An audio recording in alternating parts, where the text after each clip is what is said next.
Dan seluruh pimpinan, Assalamualaikum warahmatullahi wabarakatuh. Salam sejahtera untuk kita semua. Om Swastiastu, Namo Buddhaya, salam kebajikan. Yang saya hormati Pak Menteri dan seluruh jajaran Kementerian IMIPAS yang sudah hadir hari ini. Sudah banyak yang sudah disampaikan oleh teman-teman, tentu saya berusaha untuk tidak mengulangnya ya, terkait dengan amnesti, kemudian persoalan-persoalan lapas yang sama-sama kita tahu bahwa ini menjadi beban pemikiran dan juga beban anggaran ya untuk mengurus warga binaan yang ada di Kementerian IMIPAS hari ini.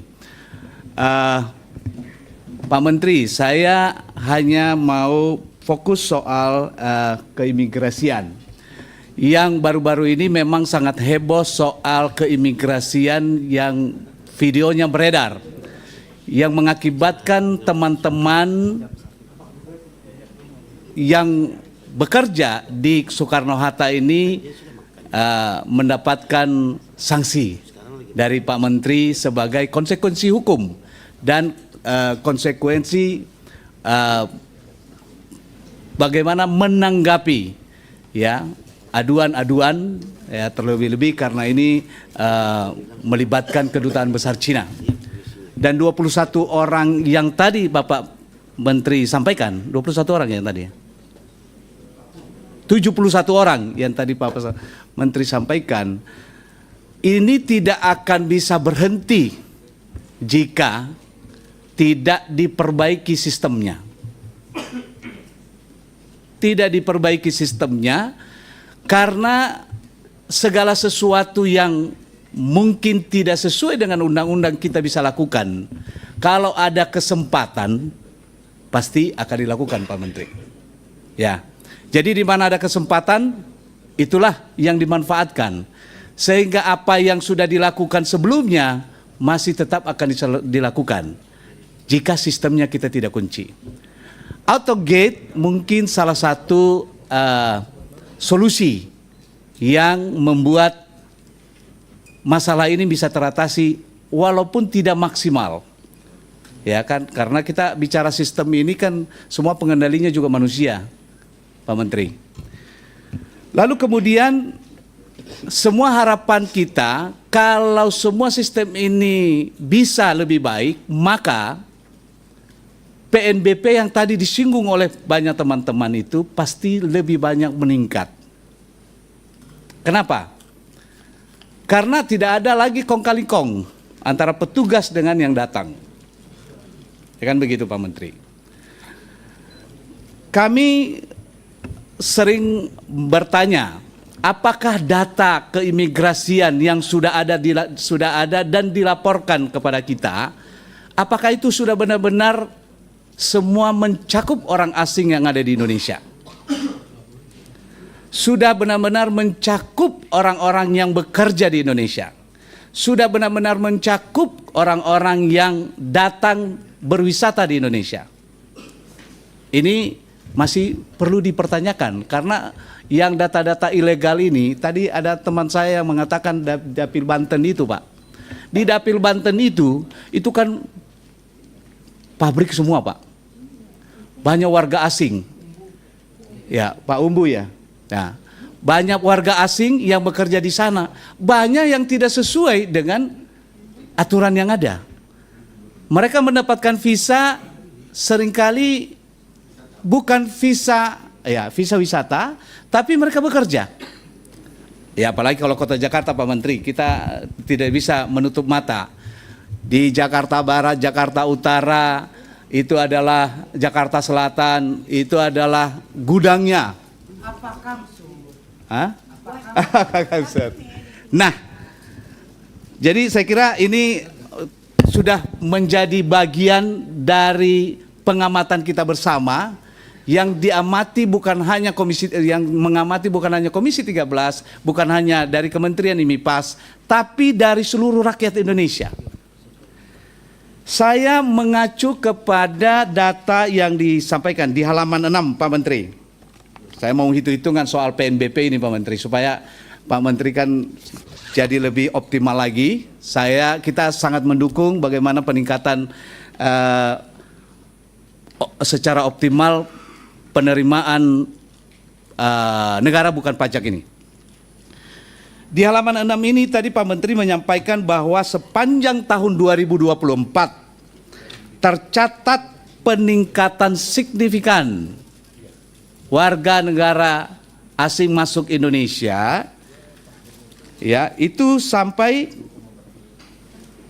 kedatangan warga negara Indonesia meningkat sebesar 22,35%, Pak Menteri. Kalau saja itu 13 juta orang, itu kalau mereka pergi itu mereka urus visa atau bagaimana ya? Negara lain. Lalu pendapatan kita berarti kan urusan paspor apa dan segala macam. Lalu kemudian terjadi juga WNA 20,6%. 20, ini meningkat juga 20,6%. Betul ya? Artinya kalau terjadi peningkatan 20,6%, sudah ada sebelumnya 100%-nya. Berarti 100% 2023 meningkat 20% 2024 menjadi 120%. Kalau saja ini hitung-hitungan kasar nih Pak Menteri. Saya tadi lihat tarif di websitenya Kementerian Imigrasi. Visa izin tinggal 7 hari saja kita 250.000. 250.000.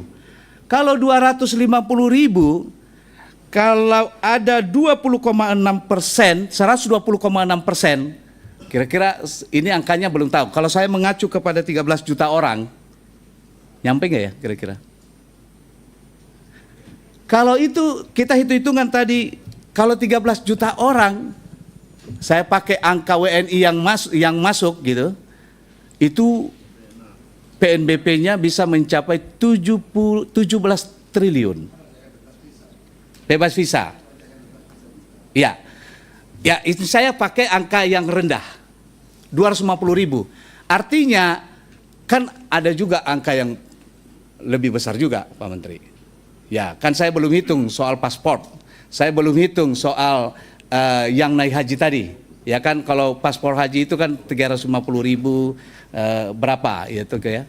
Kemudian kita belum hitung yang overstay. Ada denda kalau overstay? Ada, kan begitu ya. Kemudian ada yang bekerja kan pasti beda. Ada tarif yang berbeda lebih tinggi lagi kalau dia masuk kembali. Izin tinggal, macam-macam begini. Oleh karena itu, saya sangat mengapresiasi peningkatan PNBP yang 10T yang sudah dilaporkan sebelumnya, 9T. Ini kita apresiasi dan kita mendukung Pak Menteri bagaimana meningkatkan PNBP ini yang punya ruang lebih besar. Masih ada ruang 100% dari yang dilaporkan itu Pak Menteri. Oleh karena itu, dalam rangka membantu Kementerian IMIPAS khususnya urusan PNBP ini, kami mendorong ya dan meminta melalui meja pimpinan kita sepakati supaya kita membantu bagaimana mengoptimalisasi PNBP ini untuk segera membuat panja keimigrasian. Saya kira ini yang bisa saya sampaikan buat kita sebagai pembuka. Nanti kalau sudah ada panjanya kan kita bisa dalami sama-sama. Saya kira bisa kita sepakati dan saya sangat